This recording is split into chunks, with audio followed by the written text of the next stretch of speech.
Hey KCC fans, Alan again. So I was going to do a little addition to the video I uploaded on our Outback here. I was going to get you the numbers and let you know she is dirty right now. We've done about 1,000 miles on this trip over the last week. So here's the numbers, right? So dry weight 5140, fully loaded 7,200 pounds. So not super heavy. There you can see the slide out is out. Like I said, it's a good size slide out. Let me walk over on the other side here. You can definitely tell, hopefully from this view, it's like a 12-foot slide. So for a small trailer, it's a big slide for a little trailer. We did add the slide out topper, which was worth the money in my opinion. I don't have to get up there and clean the top. It comes with Lippert electric jack, comes with the solid steps. I also added an aftermarket TPMS system, which are the ones where it goes onto the valve stems. It saved me already. The first trip I put those on, I ended up getting a puncture in a sidewall, and it let me know I had a low pressure on a tire pretty quickly. I also reinforced the rear bumper with these brackets, which are bolted here. Of course, it comes with a spare tire carrier, and then I added the rack in that hitch pin bay or hitch receiver. Pretty much got all that Harbor Freight, and I carry up to 3 of these totes, and those totes are all sewer stuff. I don't want them in the bumper, don't want them in the belly. So there's kind of a quick, I was going to back up, show you how big the awning is on this thing. This awning stretches pretty much the entire span all the way up to the cap to where it starts to curve. That was replaced right when we bought it. It actually had a small pinhole on the PDI delivery, and we called it out, and they put a whole new fabric in for us. Other than that, I have not really added anything on the exterior. Oh, the electric stabilizers, the PSX ones, also came on the trailer. So came with quite a bit of stuff for what it is. Now this is a 2020 pre-COVID model, so have not really had anything structurally wrong. We had one window that doesn't like the latch. We took it back to where we bought it. They said they fixed it. We sat there in front of them like 5 times. It wouldn't latch for us. They did it and it latched the first time. Go figure. But other than that, it's been a good trailer. It's 4 years old this month. Today, I think, is the 1st of May, 2024. We bought it at the end of May in 2020. The build date on this was February of 2020. Oh, yeah. That speaker right there blew. First time we used it. They're Jensen speakers. I don't like Jensen products personally, but that's what Keystone installed on it. I did replace inside. I replaced the head unit with a Furrion unit. Replaced the ceiling speakers with some kicker speakers. Nothing crazy. Just when you watch movies, it's nice to have something a little better than the original stuff that was in it. They just weren't that good of speakers. The TV inside is still a Jensen. Eventually, I will replace that with like a TCL or something. One of those, or what is those, Hisense or something. Nothing expensive. But other than that, I will go on the inside and get you some videos of the inside and what it looks like. So stay tuned. Alright, so I'm standing at the door to our Keystone Outback. So now then, mind you, this is a couple's trailer. This is not designed for a family of 4 or 6 or whatever. So as you can tell, right in front of me, theater seats. They told us at the dealership when we bought this that this is the smallest model that for the Outback line, that has theater seating and a dinette. Now, I would have preferred a freestanding table, but it wasn't an option. And this one had the lighter interior. As you can tell, this is like a tannish gray along with the woodwork. The other option would have been like a black interior, and we just didn't want a black interior.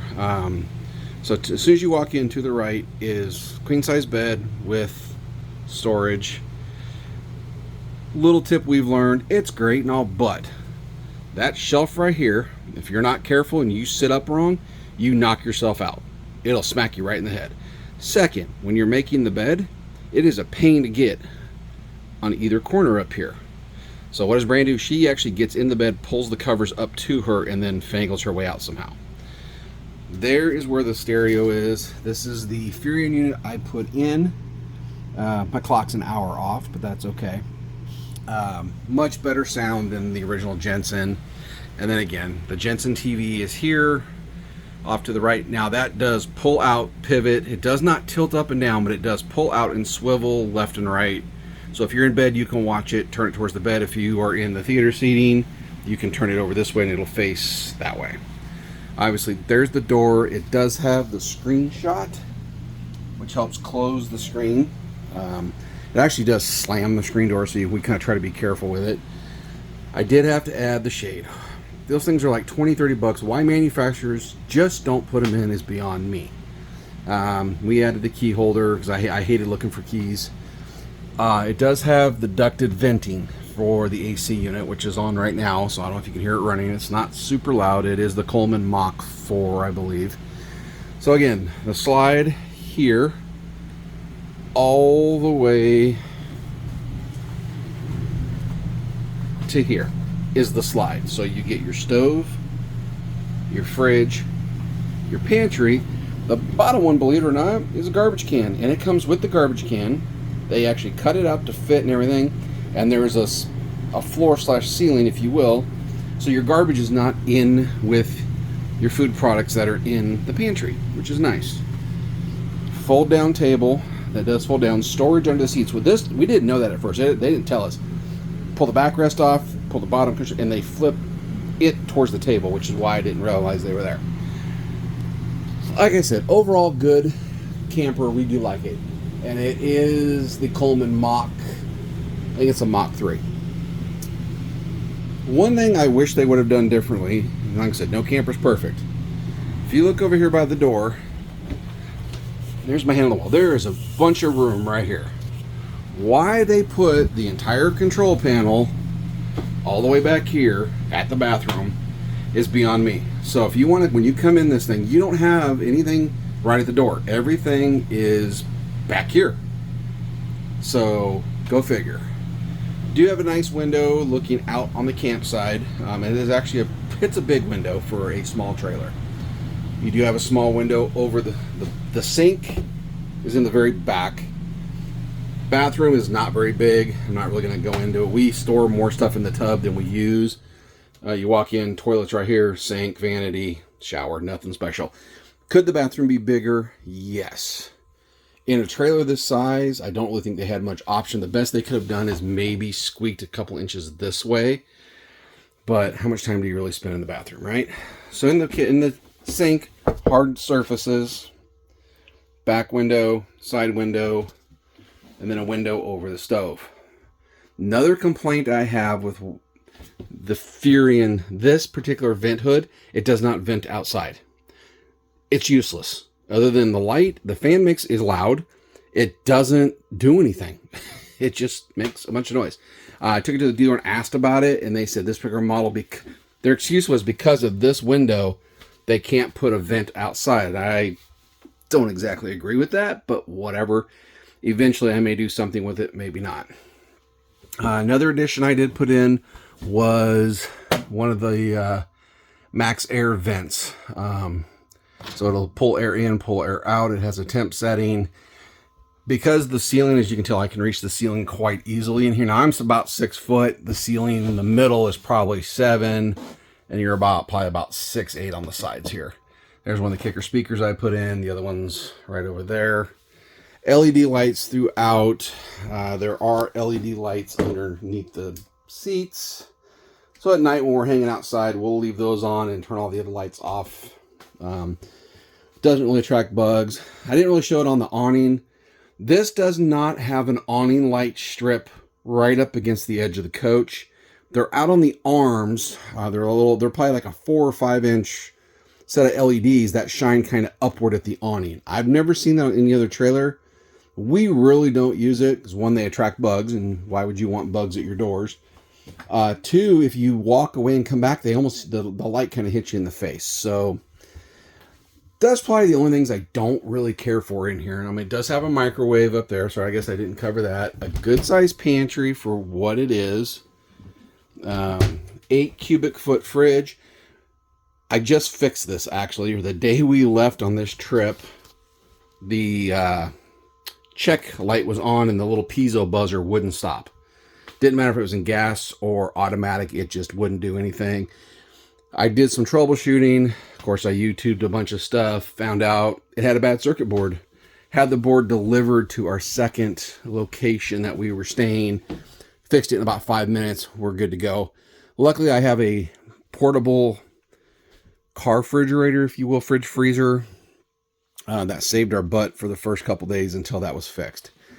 So anyway, I know I'm kind of rambling, but anyway, this is it. This is a 221 UMD made by Keystone on the Outback line. Great for us. It's us. Again, this is us. It's been a great trailer for us. I guess I didn't explain to the front here where the bed is. As you can tell, there's no wall. What you have is a curtain on either side. So you can just pull your curtain shut. When I'm by myself, I don't close the curtains. Brandy likes the curtain closed. She likes to feel like we're in our own little room. But again, this is a couple's trailer. Not having that wall makes it feel bigger in here to me than if there was like an actual wall and you kind of walked in and around. It would make this coach feel much smaller. USBs here, but not over here. This is not inverter prep, doesn't have solar, none of that stuff. This was kind of before a lot of that really got going. More USB ports there with 110, 110, 110, 110. Where else? There's 110 here in the kitchen. Here, there's her coffee pot. And then there's a 110 outlet in the bathroom. So, I mean, and then of course there's one outside. The table has a single leg in the middle that lets it fold down. We have never put it down. Never had a reason to. So, hopefully this gives you an idea of what these look like. So, thanks for watching, and until the next video.